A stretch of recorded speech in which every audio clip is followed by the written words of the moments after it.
আমিরে জামাতের সম্মানে প্রধানমন্ত্রীর পক্ষ থেকে বিরল আয়োজন, নজিরবিহীন আয়োজন। এরকম আয়োজনের কোনো এক্সাম্পল বাংলাদেশের রাজনীতিতে অতীতে দেখা যায় না। এটা বিরোধী দলীয় নেতার প্রতি সংসদ নেতা তথা প্রধানমন্ত্রীর একটা সম্মান। দর্শক, এটা অ্যাট দি সেম টাইম জামাত ইসলামীকে খুশি করতে একটা চেষ্টা বিএনপির, কিন্তু সেই চেষ্টা ব্যর্থ হবে, বুমেরাং হবে। জিনিসটা ভালো, কিন্তু বিএনপির উদ্দেশ্য ভালো না। কিন্তু যতটুকু ভালো ততটুকু আমরা প্রশংসা করছি। আপনারা জানেন যে প্রধানমন্ত্রী নিজে তারেক রহমানের প্রতি, ডাক্তার শফিকুর রহমানের প্রতি আলাদা একটা রেসপেক্ট দেখাচ্ছেন।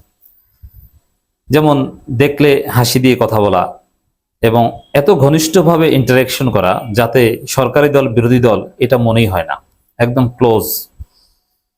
এবং প্রধানমন্ত্রী নিজে নির্দেশ দিয়েছেন, স্থানীয় সরকার প্রতিমন্ত্রীকে দায়িত্ব দিয়েছেন যে ডাক্তার শফিকুর রহমানের এলাকার উন্নয়নের দেখভাল করতে হবে আপনাকে, এবং এটা আপনি সমন্বয় করবেন, বৈঠক করবেন, তার কাছে যাবেন সময় নিয়ে, ঢাকা উত্তরের প্রশাসককে নিয়ে যাবেন, তার এলাকায় উন্নয়নের জোয়ার বতে যা লাগবে তার নিজের মতো করে কাজ করতে যত বাজেট যা লাগবে সব আমি বিশেষ বিবেচনায় দিব।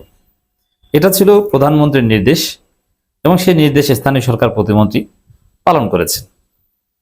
তো এটা ডেফিনেটলি একটা সম্মান, এবং এতটাই সম্মান যে বাংলাদেশে অতীতে অনেক সরকার প্রধান এবং বিরোধী দল আমরা দেখেছি, কিন্তু বিরোধী দল নেতার প্রতি এই সম্মান কোন সরকার প্রধান দেখিয়েছেন এরকম কোনো নজির নেই।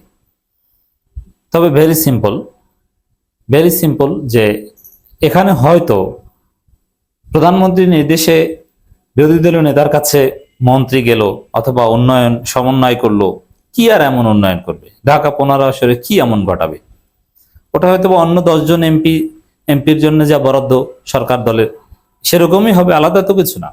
বা তারেক রহমান নিজেও তো ঢাকা 17 আসনের এমপি, তার মতো ওই সব জায়গা যেরকম হবে হয়তো এরকমই, আলাদা কিছু না, এটা আহামরি কিছু না। আর ঢাকার শহরে একজন এমপির জন্য আহামরি কি আর করার আছে?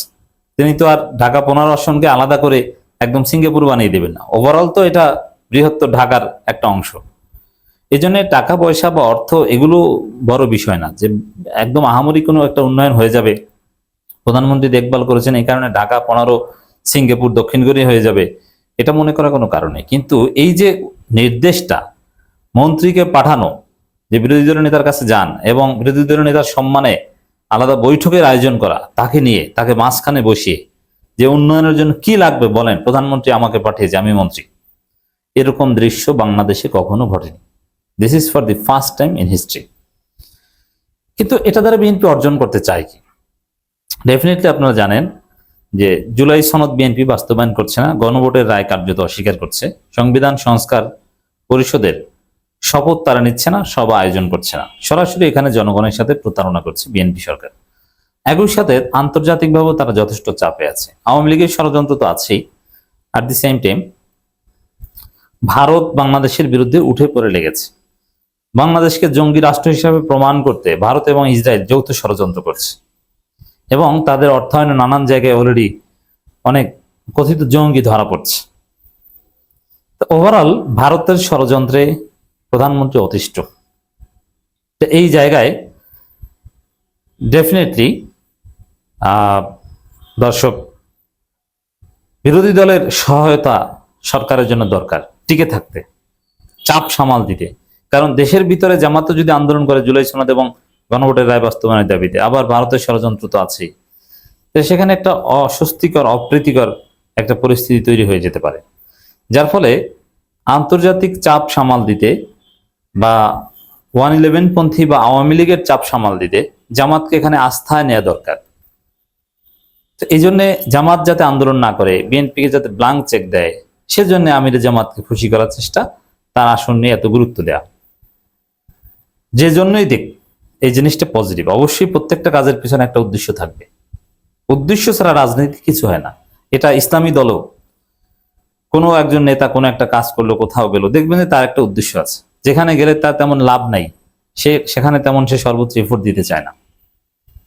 যে জায়গায় কোনো জামাত নেতা বক্তব্য দিলে তার বিশেষ অর্জন আছে, সেখানে তিনি 3-4 দিন স্টাডি করে প্রয়োজনে বক্তব্য দেবেন। আর যেখানে বক্তব্য মিডিয়া আসবে না, কোনো দাম নাই, জাস্ট কয়েকজন হয়তো বা শুনবে, সেখানে দেখবেন যে একটা উপস্থিত বক্তব্য দিয়ে আসে।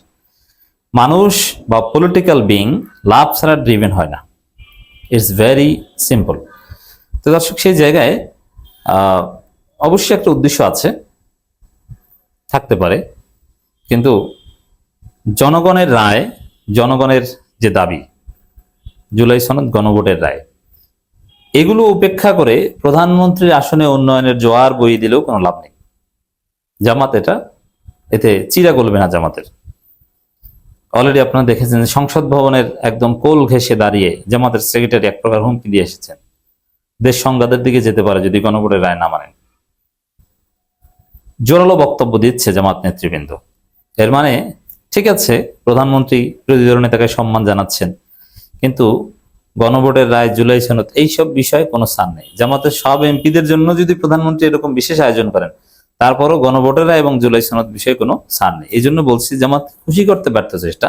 তবে এই কাজটা ডেফিনেটলি তারেক রহমানের পক্ষেই সম্ভব হয়েছে। অন্য কেউ প্রধানমন্ত্রী হলে অথবা শেখ হাসিনা থাকলে কখনো বিরোধী দল নেতার জন্য এরকম সম্মান হয়তো দেখাতেন না। আর জামাতের প্রতিদান ডেফিনেটলি দিচ্ছে, অনেক এক্সেমশন বিএনপি সরকারকে দিচ্ছে এবং সময় দিচ্ছে।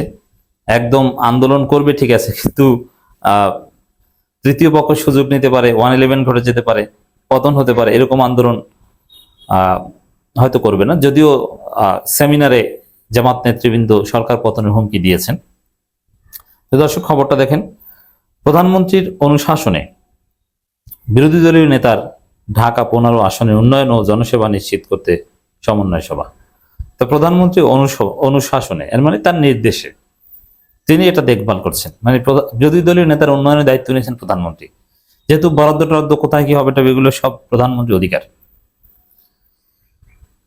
প্রধানমন্ত্রী অনুশাসন অনুযায়ী ঢাকা 15 নির্বাচনী এলাকায় উন্নয়ন ও নাগরিক সমস্যার সমাধান বিষয়ে বিরোধী দলীয় নেতা ডাক্তার শফিকুর রহমান এমপির সঙ্গে সংসদ ভবনে তার কার্যালয়ে এক আলোচনা সভা অনুষ্ঠিত হয়।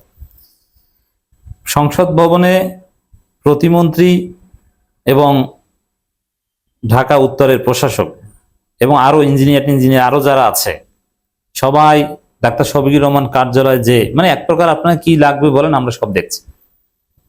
এটা ডেফিনেটলি নজিরবিহীন, বাংলাদেশে ফার্স্ট টাইম। তবে ওই যে বললাম যে এর মধ্য দিয়ে যদি আপনি কোনো ইল মোটিভ অ্যাচিভ করতে চান, সেটা বুমেরাং হবে।